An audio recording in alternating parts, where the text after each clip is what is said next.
Hi, welcome back to my channel. So today I'm going to be doing 1-star reviews for 5-star books.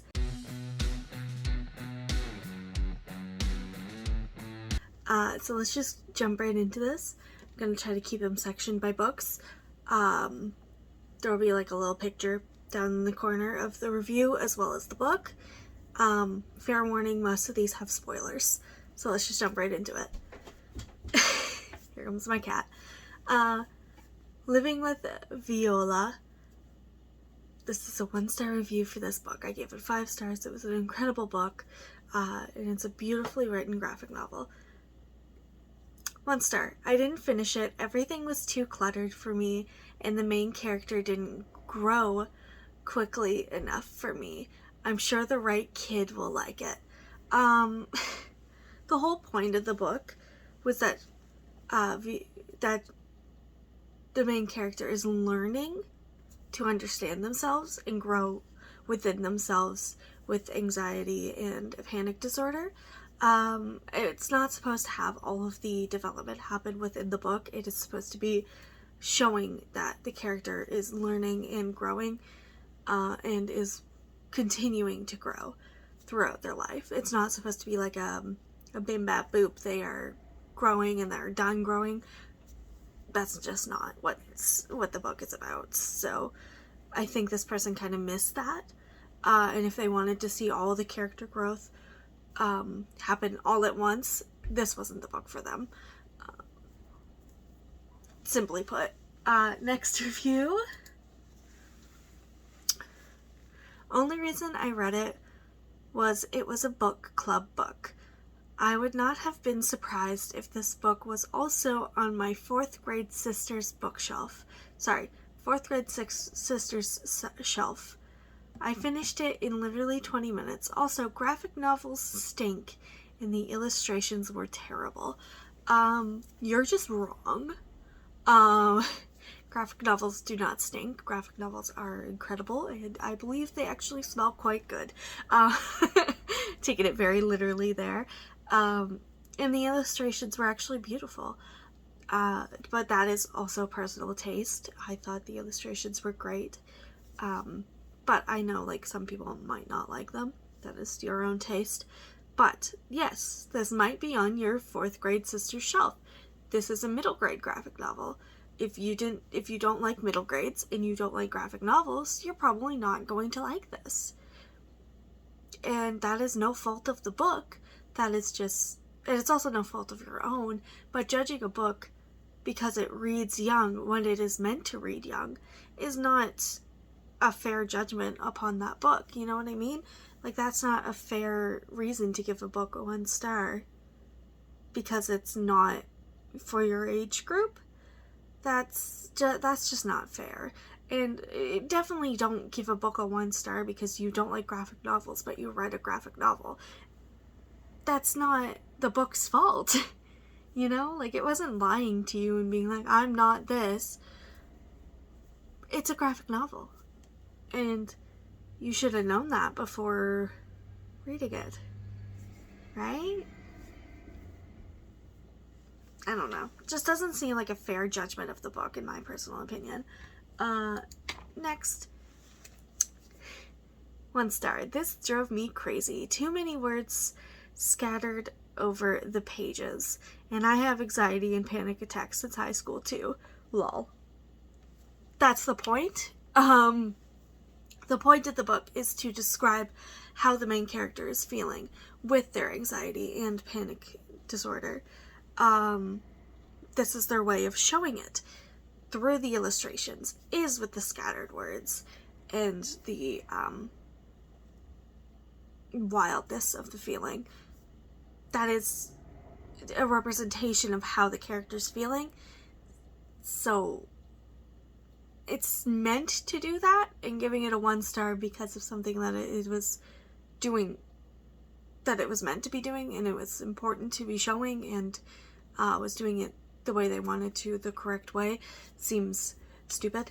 No offense. This book just wasn't for you. Clearly. A lot of people seem to be like misjudging this book, and I think this is one of those where they were just not understanding the point of it. So next, we're moving on to A Dowry of Blood by S.T. Gibson. Beautiful book, amazingly written, with, in my personal opinion, quite elegant characters and character development. 1 star. This was supposed to be a cool and sexy vampire story. What does our main character do with all her vampire badass power? ? The equivalent of going through your boyfriend's phone. This was 20% vampire, mostly dating a guy who was a jerk. The point of the book was not to be cool or sexy. The point of the book was to show a traumatic relationship and character growth in realizing that you're in an abusive situation and getting out of it. It is not supposed to be a sexy book. It is not supposed to be a badass power vampire book. That's not what this book is about. And I feel like if you read the back of the book or you knew what you were getting into before reading it, you wouldn't have expected that. And you wouldn't have rated this book so low based on something that it never was meant to be. Like, that was never the intention of this book. And you rating it so low is not fair, because that wasn't the book that was promised. That wasn't the book that you were reading. That wasn't the book at all. There was no intent for this book to be badass vampire powers. It wasn't that. It is mostly dating a guy who is a jerk. That is kind of the point of it. It is about an abusive relationship, and that's what it was. It's not supposed to be romantic and sexy and cool and badass and all this stuff that you're saying. It's supposed to be a tragedy. It's supposed to be, like, dark. It's supposed to be full of sadness on the main character's part. It's like you read a different, like, you were supposed to read a different book. This was not the book that you were looking for, because none of that was in this book, and it wasn't supposed to be. All right, next one. This is a review for Sadie, which, as you guys probably know, I have called my favorite book many times on this channel, many times. So let's just jump right into this. I'm honestly blown away that the reviews on this book are so great. I saw the ending coming from 50 pages. When I read a good thriller, I was expecting to be thrilled. When I read a good thriller, I'm expecting to be thrilled. And I was not in the slightest. This read like a regular teen fiction, which is not a bad genre, but thriller it was not for me. It had compelling elements and subject matters that I found myself bored and ready to be done with this book, so I could move on to my next read. I did enjoy the format and the way the two storylines were interwoven.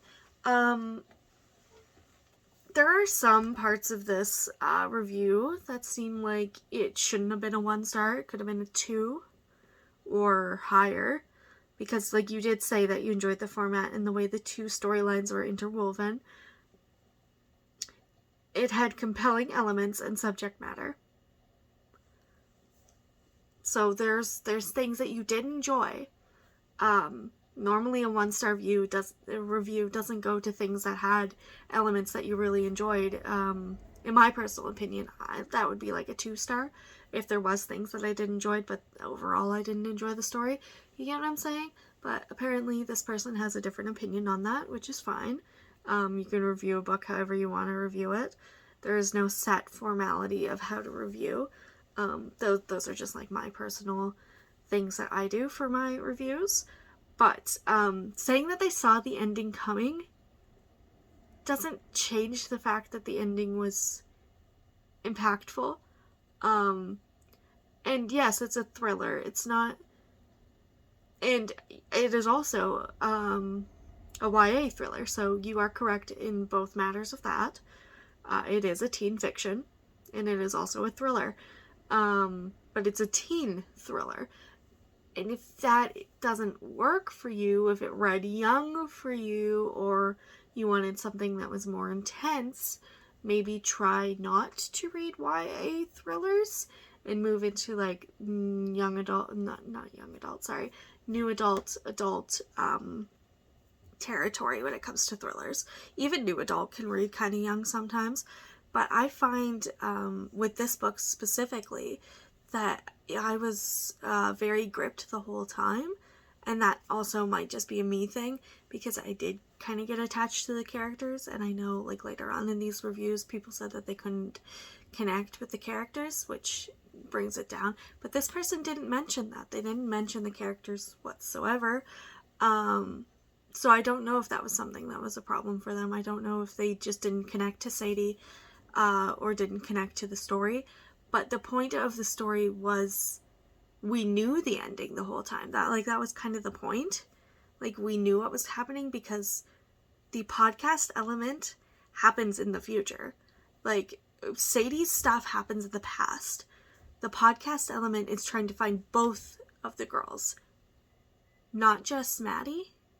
So it wasn't supposed to be a big shocker, the ending. It just, how we got to the ending was supposed to be the story, as well as the reveals throughout the investigation on both people's sides was supposed to be the thrilling part, the story. The ending was just a way to tie it all together. As to why everything's happening, like, this is a major spoiler, obviously. Like, I can't talk about Sadie without spoiling it, because the whole thing that people are talking about is the ending most of the time. And, like, this ending isn't that big of a shock. It isn't that big of I don't know how to explain it. But, like, the fact that Sadie ends so ambiguously for Sadie as the character was meant to happen the whole way through. Otherwise, that podcast element, the interview element, wouldn't have happened, which is a big part of the story. It's the unraveling of Sadie's case, of Sadie going missing. Well, she was finding out what happened to her sister, Maddie. Like, it is those two parts of the story intertwine at that end of the book. So, like, we knew it was going to happen the entire time. So, you're wrong. Period. Next. Well, I finished it, but I'm sad I did, as the author forgot to finish writing it. You think you're funny, don't ya? That was kind of mean. But, like I said with the other one, that's kind of the point. The point is the ambiguous ending of what happened to Sadie. This person must hate ambiguous endings in every single book ever. And if I go on their Goodreads, I better see more of this exact review copy and pasted on a bunch of different thriller books, because this isn't a rare type of book ending.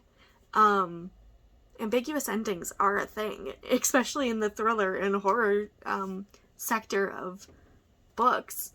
This isn't a new situation. So the fact that this book was the one that gave you such a bad feeling about it, why? You also didn't say anything about the book. You didn't say anything about your enjoyment up till the end. You just don't like the ending, so boom, you hated the book.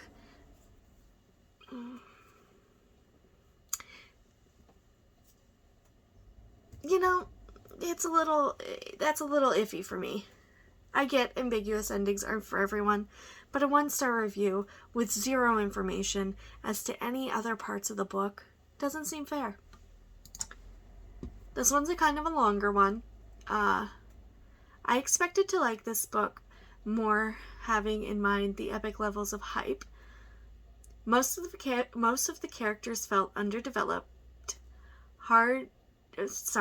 found it hard to connect to any of them. The story felt flat, lacking details, lacking motive, lacking development. Sadie, for me, didn't feel like a powerful character at all. She felt like a person who was led by her pain and had no idea what she was doing half of the time. She felt reckless and weak, having to repeat to herself over and over the same line in order to motivate herself, to make herself believe she is capable of avenging her sister. There were several points in the story where you think something dark is finally about to happen. There was going to be some big reveal after all. Then we have a little section from the book. I hit the metal box again, and it flips on its side. Its contents spill out. What content? The author didn't even bother to dig in. Towards the end, when Sadie finally found the man she was looking for, and I expected some development between them, some argument, a fight, anything, the author didn't bother to dig in again. The whole book was about finding the murderer, and when we finally got to that point, we didn't actually find out what exactly happened between them. Just that he came back home stabbed and died shortly after. No sign of Sadie. The end. Absolutely disappointing and unsatisfying. Alright, I'm going to take this kind of point by point here. So, the characters felt underdeveloped. Hard to connect to them. I thought they were very well developed, but that is like a personal thing. If you didn't see that or didn't connect to them, that is okay. That is you're valid. But then this part. Sadie, for me, didn't feel like a powerful character at all. She felt like a person who was led by her pain and had no idea what she was doing half of the time. She felt reckless and weak. Yes. Yes. That's exactly what she was supposed to read like. Sadie's not powerful. Sadie was never meant to be powerful. Sadie is a person who is fueled by revenge and has no idea what she's doing, no idea where she's going, anything. She is just fueled by rage and revenge and anger and frustration at the loss of her sister and the need to find her and the need to find justice for her, as well as Sadie herself. There was no part in which Sadie was meant to feel like a smart, powerful character, because she's not. And I thought that was very clear throughout the book, but apparently this person read it as intended, but somehow thought that the intention of the author was for Sadie to be powerful. She wasn't. She never was. And the repeating motivation to herself to make her believe she is capable of avenging her sister. Yes. She kept reminding herself, like, I have to do this for Maddie. This is for Maddie. This is for me. I gotta keep doing this. That was important. That was part of the story.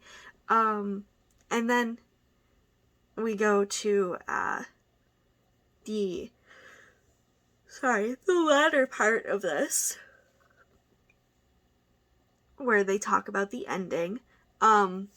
Never confirmed that was the murderer. That is never confirmed. Also should never be confirmed. That is just who Sadie assumed killed her sister. That is who Sadie decided was the one who killed her sister. There is no definite answer as to if that was the killer, if that was the person who did it at all. There was no confirmation, and that was meant to be like that. And yeah, nothing happened between them. They did have a brief conversation, so that's not actually true. He came home stabbed because Sadie stabbed him earlier in the book. And no sign of Sadie. That's a lie. He hit her over the head with a shovel. So we did see Sadie. She was there. There was an interaction between the two of them, and that interaction left Sadie lying down in the dirt, and that's how the book ends. So that's just not true. That whole bottom chunk is just not true because they did interact. They very much did. And he wasn't just randomly stabbed. There was a point in the story. And he definitely talked to Sadie. Sadie was there. Things were happening. They interacted in some way. There was a shovel, and there was Sadie. You didn't connect to the book. But you're also missing a lot of the points of the book. So, yeah. Next. Ooh! My screen jumped at me. It was scary.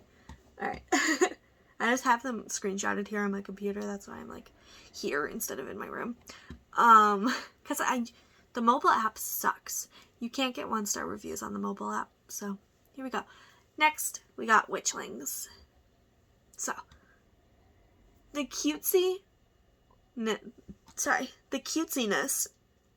is a lot. Example, doctor becomes witch doctor, cell phones becomes portaphone, coffee becomes mudbean. I was turned off by how intense the discrimination is against the spares, and the choice the characters are forced to make as 12-year-olds. So, first chunk, the cutesiness. This is a middle grade story. It's gonna read young, it's gonna read cutesy, because it is a middle grade. That's kind of the point. And if you wanted all of those things to be the same as they are in this world, don't read a magic book. You know, don't read a book set in a different universe, in a different world, in a different fantasy realm, because they're going to change wording, and apparently you're going to be mad about it. I was turned off by how intense the discrimination is against spares, and the choice the characters are forced to make as 12-year-olds. That was the point of the story. That is what it was about. How intense it was, I didn't find it overly intense as to the point where that shouldn't be a middle grade, because it was very much a middle grade topic, and discrimination is very serious, and it happens in our day and age constantly to billions of people, and describing that in a way that children can understand and see as wrong in order to learn from that and take it to the real world is very important. Very, very important.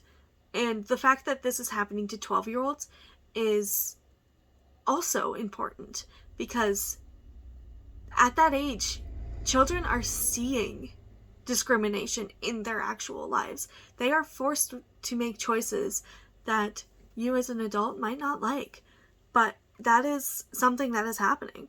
Children are going through this stuff. Children are seeing this stuff in media, in real life, on the news. Like, it's happening every day. This is not something new, and it needs to be explained to children in the best way that it can be. And I think that this book handles it very well, and it's not very in your face.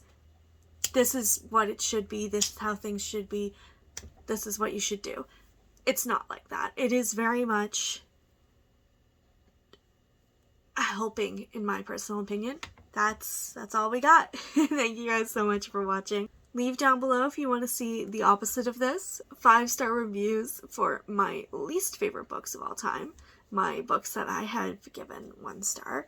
But thank you guys so much for watching, and I hope you have a fantastic day, and I hope to see you again soon. Bye-bye.